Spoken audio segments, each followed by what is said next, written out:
नमस्ते श्रीलकारणाय इसका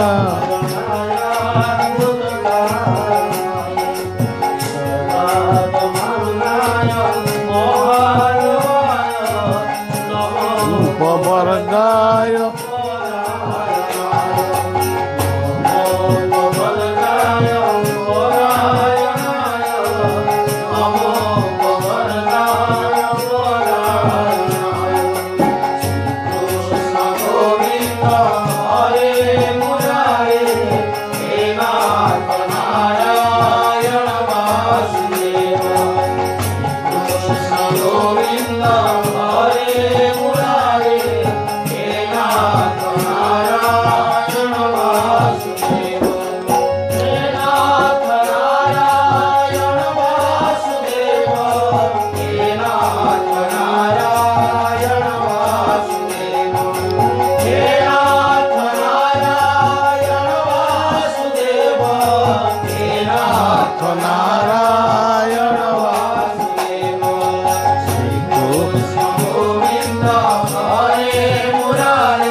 ସବୁବେଳେ ମଙ୍ଗଳ ଚିନ୍ତା କର, କାହାରି ଅମଙ୍ଗଳ ଚିନ୍ତା କରନା। ସମସ୍ତେ ଭଲରେ ରୁହନ୍ତୁ, ସମସ୍ତଙ୍କ ଭିତରେ ସଦ୍ବୁଦ୍ଧି ଉଦ୍ରେକ ହଉ, ଏଇ ପ୍ରାର୍ଥନା ସବୁବେଳେ ସମସ୍ତଙ୍କ ପାଇଁ କର। ଯିଏ ତୁମର ଶତ୍ରୁ, ତମ ପ୍ରତି ଶତ୍ରୁତା ଆଚରଣ କରୁଛି, ତୁମେ ତା ପ୍ରତି ଶତ୍ରୁତା ଆଚରଣ କରିବା ଦୂରର କଥା, କିନ୍ତୁ ତୁମେ ସକାଳ ସନ୍ଧ୍ୟାରେ ତା ରୂପଟିକୁ ଚିନ୍ତନ କରି ଭଗବାନଙ୍କ ପାଖରେ ପ୍ରାର୍ଥନା କର, ତା ଭିତରେ ସଦ୍ବୁଦ୍ଧି ଉଦୟ ହଉ। ବାୟା ଗୋଟେ ବାଣୀରେ କହିଥିଲେ, ଯେ ପାଞ୍ଚେ ପରର ମନ୍ଦ ତା ମନ୍ଦ ଚିନ୍ତନ୍ତି ଗୋବିନ୍ଦ। ତୁମ ପାଇଁ ଯିଏ ମନ୍ଦ ଚିନ୍ତା କରୁଛି, ତା ମନ୍ଦ କଥା, ସେ କଥା ତୁମେ ଚିନ୍ତା ନ କରି ଭଗବାନ ବା ଗୋବିନ୍ଦ ତାଙ୍କ ମନ୍ଦ ଚିନ୍ତା ସେ କରିବେ। ତେଣୁ ସେ ମନ୍ଦ ଚିନ୍ତା କରିବେ କି ଭଲ ଚିନ୍ତା କରିବେ, ସେ ତାଙ୍କ ଇଚ୍ଛା। ତୁମେ ଅଯଥାରେ ଟେନସନ୍ ହେବା ଉଚିତ ନୁହେଁ। ତାପରେ ବାବା କହିଲେ, ଭଲ ଆଶା କର। ଯେତେ ଜୀବନରେ ତୁମେ ଆଶା କରୁଛ, ଭଲ ଆଶା କର। ଭଲ କେମିତି ପାଇବ ସେ କଥାଟା ଆଶା କର। ଆଶାବାଦୀ ହୁଅ, ନିରାଶା ହୁଅ ନା। ହଁ, ମୁଁ ନିଶ୍ଚୟ ପାଇବି, ଆଜି ନହେଲେ କାଲି ପାଇବି, ଏଇ ଆଶାବାଦୀ ହୁଅ। କାମନାର ଫଳ ପାଇବ, ନିଶ୍ଚୟ ପାଇବ। ମୂଲ ଲାଗିଥା ମୂଲିଆ, ଦିନେ ପାଇବ ମଜୁରୀ। ତେଣୁ ଆଶାବାଦୀ ହୁଅ।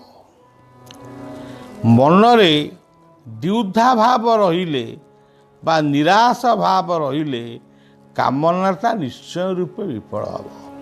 ତୁମେ ଯଦି ମନରେ ଭାବିବ, ମୁଁ କ'ଣ ସତରେ ଭଗବାନଙ୍କୁ ଡାକୁଛି ମୋ ଆଶା ପୂର୍ଣ୍ଣ ହେବ, ଯଦି ତୁମ ମନ ଭିତରେ ଯଦି ଏଇଭଳିଆ ଭାବନା ଜାତ ହେବ, ତାହେଲେ ସେଭଳି କାମନା ତୁମେ କରିବ କାହିଁକି? ଯେଉଁ କାମନାକୁ ଧର ତମେ ଗୋଟେ ସାଇକେଲ ଚଢ଼ୁଛ, ତମେ ଯଦି କହିବ ଗୋଟେ ଏରୋପ୍ଲେନ୍ ମୁଁ କିଣିବି ବା ଚଢ଼ିବି, ତା କ'ଣ ସମ୍ଭବ ହୋଇପାରିବ? ତୁମେ ତ ସାଇକେଲଟିଏ ଚଢ଼ୁଛ, ତାକୁ ମରାମତି କରିବା ପାଇଁ ତୁମ ପାଖରେ ପଇସା ନାହିଁ, ତ ଏରୋପ୍ଲେନ୍ କିଣିବ ବୋଲି କେମିତି ଭାବୁଛ? ତେଣୁ ଜୀବନରେ ଯେଉଁ ଆଶାଟା କରିବା ନିତ୍ୟାନ୍ତ ଜରୁରୀ, ହଁ ମୁଁ ସାଇକେଲ ଖଣ୍ଡେ ଚଢ଼ୁଛି, ଆଉ ଟିକେ ଦ୍ରୁତ ବେଗରେ ଯିବା ପାଇଁ ମୋଟର ସାଇକେଲଟେ କିଣିବି, ଆଜି ନହେଲେ କାଲି କିଣିବି ବା ବର୍ଷକ ପରେ କିଣିବି। ସେଥିପାଇଁ ମୋତେ କର୍ମ କରିବାକୁ ପଡ଼ିବ, ଉଦ୍ୟୋଗ ରଖିବାକୁ ପଡ଼ିବ, ନିରାଶା ଭାବ ଆଣିବା ଦରକାର ନାହିଁ। ମୁଁ ନିଶ୍ଚିତ ଭାବରେ ମୋଟର ସାଇକେଲଟେ କିଣିପାରିବି। ସେମିତି ଯେଉଁଗୁଡ଼ାକ କୁହାଯାଏ ଅନାବଶ୍ୟକ ଆଶା ମଣିଷ କରି ବସେ। ମୁଁ ମାନେ ଏମିତି ଗୋଟେ ଭକ୍ତ ହେବି ଯେ ଧ୍ରୁବ ପ୍ରହ୍ଲାଦଙ୍କ ଠାରୁ ଆହୁରି ଅଧିକ ଭକ୍ତ ହେବି। ଏଭଳି ଭାବନା ଆଣିବା କ'ଣ ଦରକାର? ଧ୍ରୁବ କ'ଣ କାହା ସହିତ ପ୍ରତିଯୋଗିତା କରି ଧ୍ରୁବ ହେଇଥିଲେ? ପ୍ରହ୍ଲାଦ କ'ଣ କାହା ସହିତ ପ୍ରତିଯୋଗିତା କରିକିରି ଭକ୍ତ ପ୍ରହ୍ଲାଦ ହେଇଥିଲେ? ଧ୍ରୁବ ଭଳିଆ ହେଲେ ପ୍ରହ୍ଲାଦ ଭଳିଆ ହେବ। ଆମେ ସେମିତି କ'ଣ ହବା? ଆମକୁ ଗୁରୁ ଏଇ ବାଟରେ ଯାଅ କହିଛନ୍ତି, ଏଇ ମନ୍ତ୍ର ଜପ କର ବୋଲି କହିଛନ୍ତି, ଏଇ ଶାସ୍ତ୍ର ପଢ଼ ବୋଲି କହିଛନ୍ତି। ଆମେ ସେ କଥାକୁ ପାଳନ କରିବା। ମନେ କରାଯାଉ ଗୁରୁ କିଛି କହିନାହାନ୍ତି, ମୋ ମନ ତୋହର ନିଜ ଗୁରୁ, ଉଦ୍ଧବ କେତେ ତୁ ପଚାରୁ। ମୋ ମନ ଭିତରେ ଆସିଲା, ମୁଁ ଏଇ ମନ୍ତ୍ରଟିକୁ ସବୁଦିନେ ସକାଳ ସନ୍ଧ୍ୟାରେ ପଢ଼ିବି, କିମ୍ବା ଏଇ ମନ୍ତ୍ରଟିକୁ ମୁଁ ଯୁଆଡ଼େ ଗଲେ ବି ମୁଁ ମନ ଭିତରେ ଚିନ୍ତା କରିବି। ତେଣୁ ତୁମେ ସେଇ ମନ୍ତ୍ର ଜପ କରି ବା ସେଇ ଭାବନା ରଖି ତୁମେ କେଉଁ ଭଳିଆ ଭକ୍ତ ହେବ ସେଇଟା ଭଗବାନଙ୍କର ଇଚ୍ଛା ଏବଂ ତୁମର ସାଧନାର ଫଳ। ତେଣୁ ମୁଁ ଧ୍ରୁବଠାରୁ ବଡ଼ ହେବି, ମୁଁ ପ୍ରହ୍ଲାଦଠାରୁ ବଡ଼ ହେବି, ଏଭଳି ଭାବନା, ଏଭଳି ଅନାବଶ୍ୟକ କାମନା ଜୀବନରେ କରନା। ଧରାଯାଉ ତମେ ପରିବାରରେ ବଞ୍ଚିଛ, ତମ ପୁଅ ମାଟ୍ରିକ ଖଣ୍ଡେ ପାସ୍ କରିପାରୁନାହିଁ କିମ୍ବା ମାଟ୍ରିକଟେ ପାସ୍ କଲା, ତାପରେ ସିଏ କ'ଣ ପଢ଼ିବ ତାକୁ ପଚାର। ଅନେକ ସମୟରେ ଲୋକମାନେ ଆସନ୍ତି ଆଶ୍ରମକୁ, ମୋ ପୁଅ କି ମୋ ଝିଅ ପାସ୍ କଲା, ଭଲ କଥା, ପାସ୍ କଲା ବା ଭଲ ହେଲା, ଆଉ କ'ଣ? ତାପରେ ସେ କ'ଣ ପଢ଼ିବ? ଇଏ କି କଥା? ତାପରେ ସେ କ'ଣ ପଢ଼ିବ, ତାର ଆଗ୍ରହଟା କ'ଣ ତାକୁ ପଚାରୁନା। ବଳିଆକୁ କ'ଣ ପଚାରୁଛ? ନାଇଁ ଆପଣ କହିବେ। ମୁଁ କହିଲି ନା, କେବେ ବି କହିବିନି। ତମେ ଯେତେ ପଚାରିବ ମୁଁ କେବେ କହିବିନି। ସେ ପିଲାକୁ ମୁଁ ପଚାରେ, ଆରେ ମା କି ଆରେ ବାପା କ'ଣ ପଢ଼ିବାକୁ ଚାହୁଁଛୁ? ନା ମୁଁ +2 ପଢ଼ିବି। ପଢ଼ା। ସେ ତ +2 ପଢ଼ିବା ପାଇଁ ଚାହୁଁଛି, ତମେ ତାକୁ ନ ପଚାରି ମୋତେ କ'ଣ ପଚାରୁଛ? କ'ଣ ଘରେ ବସିକିରି ବାପ ମା ପୁଅ ଝିଅ ଏକତ୍ର ବସି କ'ଣ ଏଇ କଥାକୁ ସିଲେକ୍ସନ୍ କରିପାରୁନା? ଏଇ କଥାକୁ ପଚାରିବାକୁ ଆସିଛ, ବଳିଆ ପାଖକୁ ଆସିଛ କି ଆଉ କେଉଁ ଜ୍ୟୋତିଷ ପାଖକୁ ଯାଉଛ? ଏଇ କଥା କ'ଣ, ଏଇଆ କ'ଣ ତୁମର ସାଧନା? ଏଇଆ କ'ଣ ଜୀବନର ଲକ୍ଷ୍ୟ? ତେଣୁ ଜୀବନରେ ଯେଉଁ ଲକ୍ଷ୍ୟ ତୁମମାନଙ୍କ ପାଇଁ ଅଛି, ମୁଁ ଶାନ୍ତିରେ ବଞ୍ଚିବି, ମୁଁ ଜଣେ ଭଲ ମଣିଷ ହେବି, ମୁଁ ଗୋଟିଏ ସତ୍ୟବାଦୀ ମଣିଷ ହେବି, ମୋର ସତ ସଂକଳ୍ପ ରହିବ, ଅମୁକ କାର୍ଯ୍ୟଟି ମୁଁ ଆରମ୍ଭ କରି ଶେଷ କରିବି। ଏଇଭଳିଆ ସଂକଳ୍ପ କିଛି ନ ରଖି ଖାଲି ପୁଅ ଧର +2 ପଢ଼ି ସାରିଲା କିମ୍ବା +3 ପଢ଼ି ସାରିଲା, ତାପରେ କ'ଣ ପଢ଼ିବ? ଆରେ ତାପରେ ସେ କ'ଣ ପଢ଼ିବ ତାକୁ ପଚାରୁନା। ନା ସିଏ କହୁଛି ଅମୁକ ପଢ଼ିବା ପାଇଁ, ମୋ ପାଖରେ ପଇସା ନାହିଁ। ପୁଣି ସେଥିପାଇଁ କ'ଣ ବଳିଆ ଦାୟୀ? ତମ ପାଖରେ ପଇସା ନାହିଁ, ତମେ ପିଲାକୁ ବୁଝେଇବ ଯେ ମୁଁ ପଢ଼େଇ ପାରିବିନି, ତୁ ଆଉ କେଉଁ ପାଠ ସିଲେକ୍ସନ୍ କର। କିମ୍ବା ଯଦି ପିଲାର ପଢ଼ିବାର ଯଥେଷ୍ଟ ଆଗ୍ରହ ଅଛି, ତୁମେ ଯେମିତି ହେଲେ ଗୋଟେ ପଇସା ଆରେଞ୍ଜ କରି ପିଲାକୁ ମଣିଷ କରିବାକୁ ଚେଷ୍ଟା କର। ଆଉ ବଳିଆକୁ ପଚାରୁଛ, ବଳିଆ କ'ଣ ତୁମ ସ୍କୁଲରେ ଯାଇ ନାଁ ଲେଖେଇ ଦେବ? ଆମର କ'ଣ ସେଇ କାମ? ତେଣୁ ସଜ୍ଜନ, ଏଠି ବାୟା ବାବା ଗୋଟେ ଭଲ କଥା କହିଲେ ନିରାଶବାଦୀ ହୁଅ ନା, ଆଶାବାଦୀ ହୁଅ। କାମନା ତୁମେ ଯଦି ନିରାଶବାଦୀ ହବ ତାହେଲେ କାମନାଟା ବିଫଳ ହବ। ତେଣୁ ଏଇ ହେଉଛି କଥା। ତାପରେ ବାବା ଗୋଟେ ଭଲ କଥା କହିଲେ, ଏଇସବୁ କଥାକୁ ଲକ୍ଷ୍ୟ କରିକିରି ସେ ଗୋଟେ କହିଲେ, ସାହୁର ଜଞ୍ଜାଳ ଆଉ କୁଟୁମ୍ବର ଦୁଃଖ ଯେଣେ ଗଲେ ଅର୍ଜୁନରେ ତେଣେ ନାହିଁ ସୁଖ। ଇଏ ଢଗଟିକୁ ପ୍ରାୟ ଅନେକ ଲୋକ କୁହନ୍ତି। ସାହୁର ଜଞ୍ଜାଳ ଆଉ କୁଟୁମ୍ବର ଦୁଃଖ ଯେଣେ ଗଲେ ଅର୍ଜୁନରେ ତେଣେ ନାହିଁ ସୁଖ। ତେବେ ଏହାର ବାହ୍ୟ ମତ ତ ଆପଣମାନେ ବୁଝିପାରୁଥିବେ। ସାହୁର ଜଞ୍ଜାଳ ମାନେ ତୁମେ ଯାହାଠୁ ଋଣ ଆଣିଛ ସେ ତୁମ ସହିତ ଜଞ୍ଜାଳ କରୁଛି। କିନ୍ତୁ ବାବା ସେ କଥା କହିଲେନି, ତାକୁ ଗୋଟେ ଆଧ୍ୟାତ୍ମିକ ଅର୍ଥରେ, ତତ୍ତ୍ୱଭିତ୍ତିକ ଅର୍ଥରେ ସେ କହିଲେ। ସାହୁ କିଏ? ସେ କହିଲେ ଆମ ଭିତରେ ଯେଉଁ 6ଟା ରିପୁ ଅଛନ୍ତି, ରିପୁ ମାନେ ଶତ୍ରୁ, ଯେଉଁ 6ଟା ଶତ୍ରୁ ଅଛନ୍ତି ସିଏ ହେଉଛନ୍ତି ଷଡ଼ରିପୁ ବା ସିଏ ହେଉଛନ୍ତି ସାହୁକାର। କେତେବେଳେ ମନରେ କାମ ଚିନ୍ତା ଆସୁଛି ତ, କେତେବେଳେ ମନରେ କ୍ରୋଧ ଚିନ୍ତା ଆସୁଛି। ଇଏ ଷଡ଼ରିପୁ ମାନେ ଆମକୁ କିଭଳି ହଇରାଣ କରୁଛନ୍ତି। କାମ, କ୍ରୋଧ, ଲୋଭ, ମୋହ, ଅହଙ୍କାର, ଈର୍ଷା। ତମେ ଘର ଖଣ୍ଡେ କରିପାରୁନା, ତମ ଘର ପାଖରେ ଆଉ ଜଣେ ଗୋଟେ ଭଲ ଘର କଲା, ତମେ ତ କରିପାରୁନା, କରିବାକୁ ଚେଷ୍ଟା କରିପାର, କିନ୍ତୁ ଈର୍ଷା କାହିଁ କରିବ? ତେଣୁ ଏଇ ଯେଉଁ ରିପୁ, ଅଯଥାରେ ଈର୍ଷା କରି ତୁମେ ରାତିରେ ଶୋଇପାରିବନି। ସେ ଏମିତି ଗୋଟେ ଘର କରିଦେଲା, ମୁଁ କରିପାରିଲିନି। ତେଣୁ ଏଇଗୁଡ଼ାକ ହେଉଛି ମଣିଷର ଶତ୍ରୁ। ଅହଙ୍କାର। ଆପଣ ଜାଣିଛନ୍ତି ଦୁର୍ଯ୍ୟୋଧନର କଥା ଗୋଟେ ପୁରାଣ ପୃଷ୍ଠାରୁ ପଢ଼ିଛନ୍ତି। ଗୋଟିଏ ଦୁର୍ଯ୍ୟୋଧନର ଅହଙ୍କାର ପାଇଁ ମହାଭାରତ ଯୁଦ୍ଧ ହେଲା ଏବଂ ସିଏ ମହାଭାରତ ଯୁଦ୍ଧରେ ସମସ୍ତେ ମୃତ୍ୟୁବରଣ କଲେ। ସେ ଯେଉଁମାନେ ମୃତ୍ୟୁବରଣ କଲେ ସେମାନେ ମୁକ୍ତି ପାଇଲେ, ଭଗବାନ କୃଷ୍ଣଙ୍କ ସହିତ ମିଶିଗଲେ। ସେଇଟା ଅଲଗା କଥା। ତାକୁ ବିଶ୍ୱାସ କଲେ ଆମେ ବିଶ୍ୱାସ କରିବା, ଅବିଶ୍ୱାସ କଲେ ବି ଅବିଶ୍ୱାସ କରିବା। କିନ୍ତୁ ଦୁର୍ଯ୍ୟୋଧନର ନାଁ ହେଉଛି ମାନ ଗୋବିନ୍ଦ। ତା ଭିତରେ ବି କିଛି ଭଲ ଗୁଣ ଥିଲା, କିନ୍ତୁ ଦୋଷଟି ହେଉଛି ମାନ ବା ଅହଙ୍କାର। ମୁଁ ରାଜା ହେବି। ତୁମେ ଯଦି ରାଜା ହେବ ହୁଅ, କିଏ ମନା କରୁଛି? କିନ୍ତୁ ପାଣ୍ଡବମାନଙ୍କୁ ଯଉ ଘରେ ବା ଗୋଟେ ଲାକ୍ଷାଗୃହ ବୋଲି ତାକୁ କହୁଛନ୍ତି, ଯଉ ଘରେ ପୂରେଇକି ରଖିଥିଲା, ତାଙ୍କୁ ନିଆଁ ଲଗେଇ ମାରିକିରି ପୋଡ଼ିକିରି ମାରିବା ପାଇଁ। ବାୟା ଏଇଠି ଗୋଟେ ସୁନ୍ଦର କଥା କହନ୍ତି, କେତେ କେତେ ବିପତ୍ତି ନ ପଡ଼ିଲା କାହାର? ପାଣ୍ଡବମାନଙ୍କ ପାଇଁ।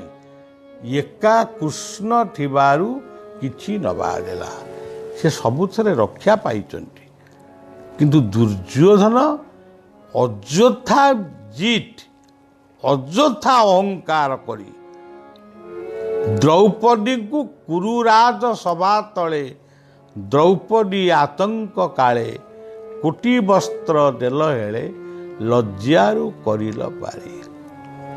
ଦ୍ରୌପଦୀକୁ ଗୁରୁଜନମାନଙ୍କ ଆଗରେ ରାଜ ଦରବାରରେ ତାଙ୍କ ବାପା ବସିଛନ୍ତି, ଭୀଷ୍ମ ବସିଛନ୍ତି, ଗୁରୁ ଦ୍ରୋଣାଚାର୍ଯ୍ୟ ବସିଛନ୍ତି, କୃପାଚାର୍ଯ୍ୟ ବସିଛନ୍ତି। ଗୁରୁଜନଙ୍କୁ ଉପେକ୍ଷା କରି ଗୋଟେ ନାରୀକୁ ସର୍ବସମ୍ମୁଖରେ ଉଲ୍ଲଗ୍ନ କରିବାକୁ ଚେଷ୍ଟା କରିବା, ଏ କେଡ଼େ ବଡ଼ ମହାପାପ। ଆଜିର ସମାଜରେ ଏଇଭଳିଆ ଘଟଣା, ଆଜି ତ ରାଜତନ୍ତ୍ର ନାହିଁ, ଗଣତନ୍ତ୍ର, ତଥାପି ଏଇଭଳିଆ ସ୍ପଷ୍ଟ ଦିବାଲୋକରେ ବା ଜନସମାଜ ଗହଳିପୂର୍ଣ୍ଣ ସ୍ଥାନରେ ଆଜି ବି ଅନେକ ମଣିଷ ଭିତରେ ଇଏ ଅହଙ୍କାର ରହିଛି। ଜଣକୁ ଗୋଡ଼େଇ ଗୋଡ଼େଇ ହାଣିବା, ଲୋକ କେହି କିଛି କହୁନାହାନ୍ତି, କାଳେ ତାଙ୍କ ଦେହରେ ମାନେ ତାଙ୍କୁ ହାଣିଦେବେ। ଆଜି ବି ଗୋଟିଏ ସୁନ୍ଦରୀ ଝିଅଟିଏ ବା ଭଲ ପୋଷାକ ପିନ୍ଧି ସେ ଏକଲା ରାସ୍ତାରେ ଯିବା ପାଇଁ ଡରୁଛି। ଅନେକ ସମୟରେ ଏଇମାନେ ବଳାତ୍କାରର ଶିକାର ମଧ୍ୟ ହେଉଛନ୍ତି। ପୁଣି ଗଣ ଦୁଷ୍କର୍ମ ହେଉଛି। ଯେ ଗଣ ଦୁଷ୍କର୍ମ ପରେ ତାକୁ ପୁଣି ହତ୍ୟା କରି ମାରି ଦେଉଛନ୍ତି। ଏହାର ଅର୍ଥ ବି ବଳିଆ ବୁଝିପାରେ ନା। ଯାହାକୁ ଉପଭୋଗ କଲ ତାକୁ ପୁଣି ତୁମେ ମାରିଦେଲ ଜୀବନରୁ। ତେଣୁ ଆମେ ଗୋଟିଏ ମାନ ଗୋବିନ୍ଦ କଥା କହିବା କ'ଣ? ଇଏ ତ ଅନେକ ମାନ ଗୋବିନ୍ଦ ଆଜି ସମଗ୍ର ପୃଥିବୀରେ, କେବଳ ଭାରତରେ ନୁହଁ, ସମଗ୍ର ପୃଥିବୀରେ ଆଜି କୋଟି କୋଟି ମାନ ଗୋବିନ୍ଦ ମାନେ ଜନ୍ମଗ୍ରହଣ କରିଛନ୍ତି। ତେଣୁ ସାହୁର ଜଞ୍ଜାଳ ଆଉ କୁଟୁମ୍ବର ଦୁଃଖ ବାବା ବୁଝେଇଲେ ଯେ ଆମ ଭିତରେ ଯେଉଁ ପ୍ରକୃତି ରହିଛି,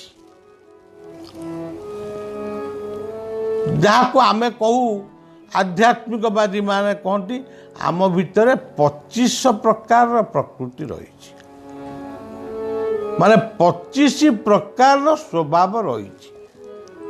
ସେମାନେ ତ ଗୋଟେ ଗଣିଛନ୍ତି, ସେ ଗଣିକିରି କହିଛନ୍ତି ମୋଟାମୋଟି ଭାବରେ 25 ପ୍ରକାରର ସ୍ୱଭାବ ଆମ ଭିତରେ ଅଛି। ଖାଇବୁ, ପିନ୍ଧିବୁ, ଶୋଇବୁ, ଖେଳିବୁ,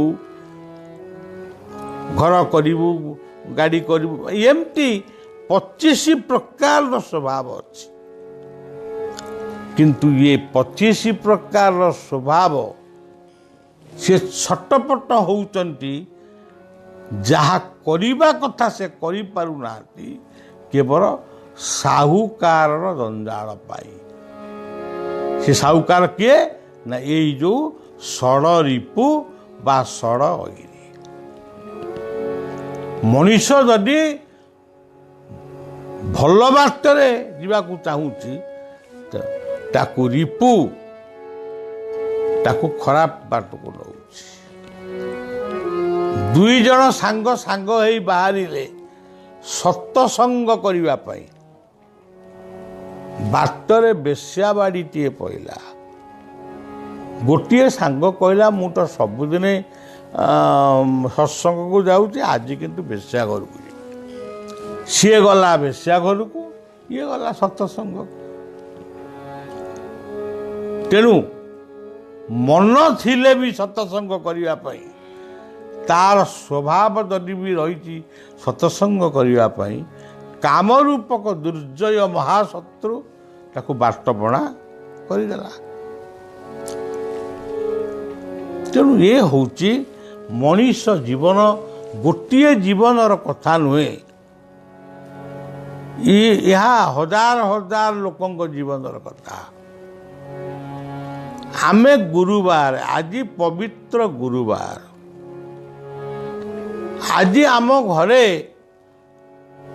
ଆମିଷ ହୁଏନି, ଅନେକଙ୍କ ଘରେ ହୁଏନି। କିନ୍ତୁ ବଙ୍ଗଳାରେ ମୁଁ ଦେଖିଛି, କାଲକାତାରେ ଗୁରୁବାର ଦିନ ଭଲ କରି ଆମିଷ ହେବ। ସେଟା ଆଉ ସେ ତାଙ୍କର ଯାହା କରୁଛନ୍ତି କରନ୍ତୁ। ଆମେ ଓଡ଼ିଆ ଲୋକ, ଗୁରୁବାର ଆମିଷ ହେବନି। କିନ୍ତୁ ଘରେ ଆଜି ଆମିଷ ହେବନି, ତେଣୁ ମୁଁ ଘରକୁ ଯିବି ନାହିଁ, ମୁଁ ଆଜି ହୋଟେଲରେ ଖାଇଦେବି। ମିଛରେ ବୋଉକୁ କି ବାପାଙ୍କୁ କହିଦେବି ମୁଁ ସାଙ୍ଗ ଘରେ ଅରୁଆ ଖାଇଦେଇଛି, କିନ୍ତୁ ସେ ହୋଟେଲରେ ଆମିଷ ଖାଇଛି। ଦିନେ କ'ଣ ଆମିଷ ନ ଖାଇଲେ ଚଳିବନି? ଏଇ ଯେଉଁ ଇନ୍ଦ୍ରିୟ, ଏଇ ଯେଉଁ ଜିହ୍ୱା ରୂପକ ଇନ୍ଦ୍ରିୟ, ଖାଦ୍ୟ ପ୍ରତି ଲୋଭ ମଣିଷକୁ ବାଟବଣା କରିଦେଉଛି। ସେ ସାତ୍ଵିକ ଆହାର ଖାଇବା ପାଇଁ ସପ୍ତାହରେ तेज जदि 6 दिन कि 5 दिन आमिष खाऊच दिने 2 दिन कौन निरामिष खाइले कौन किसी असुविधा हो तेणु खाद्य प्रति आमर लोभ पोशाक प्रति लोभ आज आप देखिए पोशाक कहीं पिंधा जाए लज्जा निवारण पाई पोशाक पिंधा जाए किंतु आजिर मनीष कौन माने सबू मनीष नुहति केतेक मनीष बाप माँ अनुमोदित बाप माँ जे से दायी नुहति से कथा भी केबे भी नुह पिलामानंकु जो पोशाक पिंधिबा को दिया जाउची बा पिला माने जो पोशाक पिंधुचंती झियो माने हुंतु बा पुओ माने हुंतु जा हुंतु से पोशाक रे लज्जा निवारण होउची सत किंतु मनुष्य भितरे कुप्रवृत्ति ताको आकर्षण करुची काम विकार ता भीतर सृष्टि होउची देखंतु बलिया कहीं आपण मानकु कहा ना कहब आपण माने देखंतु यही आश्रम को अनेक झील माने आसंती ताकर माँ मानक सहित बापा मानक सहित किंतु देखा जाए गोटे गोटे झील को देखिले ताकू माँ बोली संबोधन करने हुए झील बोली संबोधन करने हुए आउ गोटे गोटे पिला तांको पोशाक परिच्छद को देखिले ताको हाथ रे काच माने कौन कौन सुना काच पटे नहीं घंटा दिए पिंधती मुंडरे कुंकुम नहीं पोशाक अर्धलग्न पोशाक तेणु चाहिबा को मध्य इच्छा हुए तेणु यही जो मनीषर यही जो मनीष भितर यही गुड़ाक जो लुचिक रही सी मनीष को बाटबणा करुच्ची तेणु प्रत्येक बाप माँ माने एथिपाई सचेतन हवा दरकार गोटे बाप थरे कही मोर मने अच्छी जे मो चॉइस रे तू पोशाक पिंधु तू कौन चॉइस करू मत कौन चॉइस कर आसेनी मुझे जो पोशाक देवी से पोशाक तू पिंधु मोरी आगे से कही मत बहुत से कथाटा भल लगी जहाँ को कह जाए देखा शेखा जुग सी एमती पिंधुचे मुझे पिंधि अच्छा ये हूँ गोटे जीवन कथा गला जड़े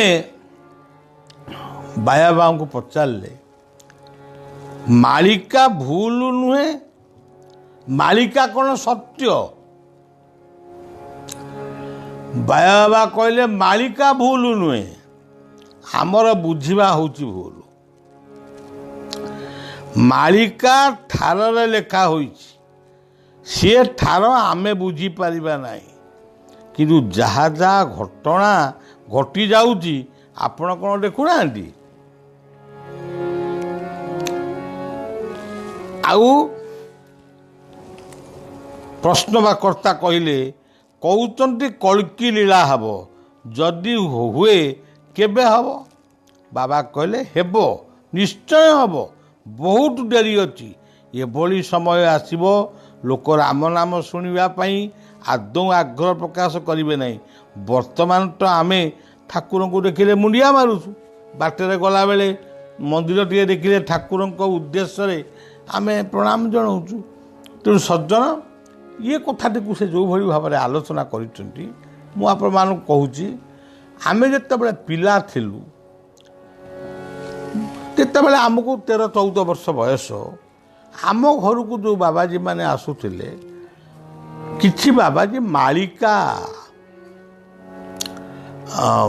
पढ़ती मालिका आमको शुणाती आमको एते भय लगे आम रातिर उठिक परिश्रा करने को इच्छा हुए କହିବେ ଭୈରବୀ ଡାକ ହବ। କେଉଁ ଦିନ ହବ କହନ୍ତିନି, ଭୈରବୀ ଡାକ ହବ। ସେ ଡାକକୁ ଯିଏ ଶୁଣିବ ସେ ମରିବ। ସେତେବେଳେ ଆମ ଅଞ୍ଚଳରେ ନଈ ନାଳ ଘେରା ଅଞ୍ଚଳ ଥିଲା, ପୋଲ ନଥିଲା, ଡଙ୍ଗାରେ ଯିବା ଆସିବା କରୁଥିଲୁ। ଜଣେ ଲୋକ ଯଦି ଅଧରାତିରେ ଆସି ପହଞ୍ଚିଲା, ସେ କୈବର୍ତ୍ତକୁ ଡାକୁଥିଲା, ଡଙ୍ଗା ଆଣ ହୋ ଏମିତି ଡାକୁଥିଲା। ଆମକୁ ଶୁଭୁଥିଲା, ଆମେ ଭାବୁଥିଲୁ ହେଇ ତ ଭୈରବୀ ଡାକିଲାଣି, ଆଉ ବୋଧେ ଆଉ ଘଣ୍ଟାକ ପରେ ଆମେ ମରିବୁ। ଆଉ ଏମିତି ଆମ ପିଲାଦିନୁ ଶୁଣୁଛୁ କଳିକି ଅବତାର ହେବେ, ଅମୁକ ମସିହାରେ କଳିଯୁଗ ଶେଷ ହେବ। ଏମିତି ବି ସମୟ ପଡ଼ିଛି 5 ଜଣ, ଜଣେ ଅଚ୍ୟୁତ ହେଇଛନ୍ତି, ମୁଁ ତାଙ୍କ ନାଁ ସବୁ କହୁନେଇ, ସବୁ ଏଇ ଅଞ୍ଚଳର ଅଚ୍ୟୁତ ହେଇଛନ୍ତି, ଜଣେ ଯଶୋବନ୍ତ ହେଇଛନ୍ତି, ଜଣେ ବଳରାମ ହେଇଛନ୍ତି, ଜଣେ ଜଗନ୍ନାଥ ହେଇଛନ୍ତି। ଇଏ 5 ଜଣ ଯାକ ଗୋଟେ କଳିକି ଘୋଡ଼ା ଉପରେ କଳିକିକି ବସେଇ ଚିତ୍ରୋତ୍ପଳା ନଦୀରେ ଭସେଇଛନ୍ତି, ମାନେ ବିସର୍ଜନ କରିଛନ୍ତି। କ'ଣ ନା ଇଏ ହେଉଛି କଳିକି ଲୀଳା, ଇଏ ହେଉଛି ପଞ୍ଚସଖାଙ୍କ ଲୀଳା। ଏହା 50-52 ବର୍ଷ ତଳର କଥା ମୁଁ କହୁଛି। ଆଜି ବି ସେମିତି କୁହାଯାଉଛି। ସେତେବେଳେ କୁହାଯାଉଥିଲା ବୈଶାଖ ମାସରେ ଫୁଟିବ, ଶ୍ରାବଣ ମାସରେ ଫାଟିବ ଭୂଇଁ, ବୈଶାଖ ମାସ ଫୁଟିବ କଇଁ, ଶ୍ରାବଣ ମାସ ଫାଟିବ ବୈଶାଖ ମାସ। ଇଏ କଥାକୁ ଯେଉଁଦିନ ଆମେ ଶୁଣିଲୁ, ସେଇ ବର୍ଷ କି ତା ପର ବର୍ଷ ଗୋଟେ ବୈଶାଖ ମାସରେ ପ୍ରବଳ ବର୍ଷା ହେଲା। ଆମେ ସବୁ କୁଆଡ଼େ ଗୋଟେ ଯାଉଥିଲୁ, ବାଟରେ ଆମ ସାଙ୍ଗେ ଯେ ଲୋକ ଥିଲେ, ମାନେ ଆମେ କହୁଥିଲୁ ଦେଖିଲ ମାଳିକାରେ ଲେଖା ଅଛି ଏଇ ବୈଶାଖ ମାସରେ, ଏଇ ଦେଖ କଇଁ, ବୈଶାଖ ମାସରେ କଇଁ ଫୁଟିବ, ଶ୍ରାବଣ ମାସରେ ଜମି ଫାଟିବ। କେତେ ବୈଶାଖ ଗଲାଣି, କେତେ ଶ୍ରାବଣ ଗଲାଣି, କେତେ ମୂଷଳ ଧାରାରେ ବର୍ଷା ହେଲାଣି, କଇଁ ଫୁଟିଲାଣି, ବା ଶ୍ରାବଣ ମାସରେ ମରୁଡ଼ି ହେଲାଣି, କିନ୍ତୁ ଏପର୍ଯ୍ୟନ୍ତ କଳି ଶେଷ ହେଉନାହିଁ। ତେଣୁ ଏଠି କହିବାକୁ ଚାହୁଁଛି, ଆମ ପାଖରେ ତ ସମୟ କମ୍। ଗୋଟିଏ କଥା ମନେ ରଖନ୍ତୁ, ଏସବୁ କଥାରେ ଆଦୌ ମନୋନିବିଷ୍ଟ କରିବେ ନାହିଁ। ବାବା ଗୋଟିଏ କଥା କହିଲେ, ଯାହା କରିବେ ସାଇଁ ସେ କାହାରି ହାତରେ ନାହିଁ। ବଳିଆ ମଧ୍ୟ ସେଇ କଥାଟା ପ୍ରାୟ ସବୁବେଳେ କହେ। ଶକ୍ତି ନାହିଁ ବଶ କାହାରି ଜଗତେ, ଶକ୍ତି ନାହିଁ ବଶ କାହାରି ଜଗତେ, ନିୟତିକୁ ନେବ ନିଜ ଇଚ୍ଛା, ଶକ୍ତି ନାହିଁ ବଶ କାହାରି ଜଗତେ, ନିୟତିକୁ ନେବ ନିଜ ଇଚ୍ଛା। କଳିକି ଜନ୍ମ ହେଇନାହାନ୍ତି, ବା ଇଏ ଯେଉଁ କୁହାଯାଉଛି କଳିଯୁଗ ଶେଷ ହେବ, କଳିଯୁଗ ଶେଷ ହେବାର ନାହିଁ। ଇଏ କରୋନା ମହାମାରୀକୁ ଲକ୍ଷ୍ୟ କରି ଅନେକ କହୁଛନ୍ତି, ତରକି ଥିବୁ 13କୁ 14-15 ହୁନ୍ଦର ଲାଗି, 7 ଉପୁଜିବ 17କୁ, 18ରେ ମରୁ ମରୁ 19ରେ ଘର, 20ରେ ଯାଇ ଘର କରୁ, ଆଉ କିଏ କହୁଛି 21ରେ ଯାଇ ଘର କରୁ। ଥରେ କେବେ ସମୟ ପାଇଲେ ମୁଁ ଆର ତାତ୍ତ୍ୱିକ ଆଧ୍ୟାତ୍ମିକ ତତ୍ତ୍ୱର ଅର୍ଥଟି କହିବି। କିନ୍ତୁ ଏଇ 20 ମସିହାରେ ଘର କରିବୁ ବା 21 ମସିହାରେ ଘର କରିବୁ, କରୋନା ମହାମାରୀ ଆସିବ, ଆଗରୁ ତ କେହି କହୁନଥିଲ। କି ମଧ୍ୟ ସେ କହିବାକୁ ସାମର୍ଥ୍ୟ ନୁହଁନ୍ତି, କେବେ ବି ନୁହଁନ୍ତି।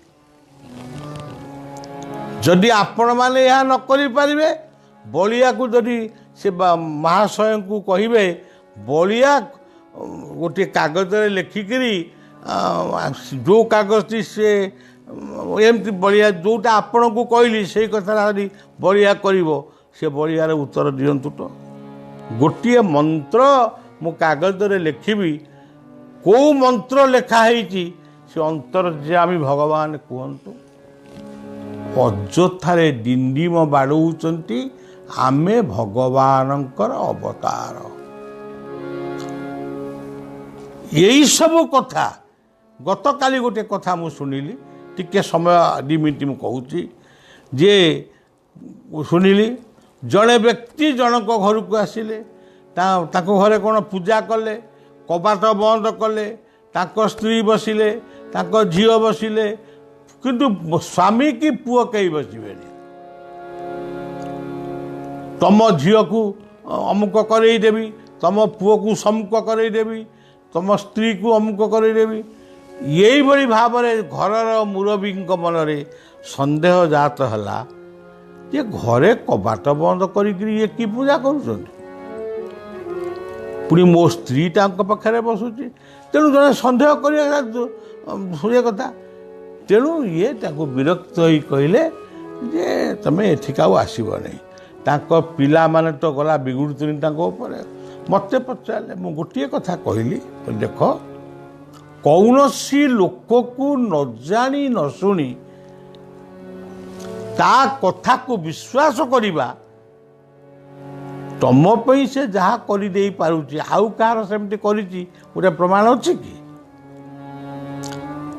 तेणु अଯଥାରେ सी होउचंदी भगवान को अवतार से जड़े महापुरुष से जड़े अमुक साधु ये भली भावना सब मन भितर न आनी घरे देवार्चन कर गृहस्थाश्रम अच्छ समस्ते कर्तव्य संपादन कर समस्ते समस्त को भल पाई शिख घरे बसी सत्संग कर भागवत पढ़ कि गीता पढ़ नाम कर कि सबुठारु बड़ कथा होची जे समस्ते मिलीमिशी भावर आदान प्रदान कर सेटिकी यथेष्ट वैकुंठ आज लिखिले चित पुराण जीव समय होइची मधुसूदन कथा काली की कहबी तेरे सज्जन समय को सम्मान देवाई पड़ो तेणु वैकुंठ कहते से भगवान को सी माँ रूप संबोधन कर माने जानी तुमेव माताश्च पिता तुमेव तांको भली माँ तांको भली बापा आउ दुनिया रे किए हम आम घरर बाप माँ से तांकरी प्रतिनिधि रूप में आम पाखे बाप माँ होती प्रकृत बाप माँ सी होती से प्रकृति पुरुष जीव परम आत्मा परमात्मा कथाटी ये रखा एवं पुणी आसंता काली देखा मधुसूदन अभिराम एमान को प्रणाम जन सबु महापुरुष मान को प्रणाम जन रोची श्रीकृष्ण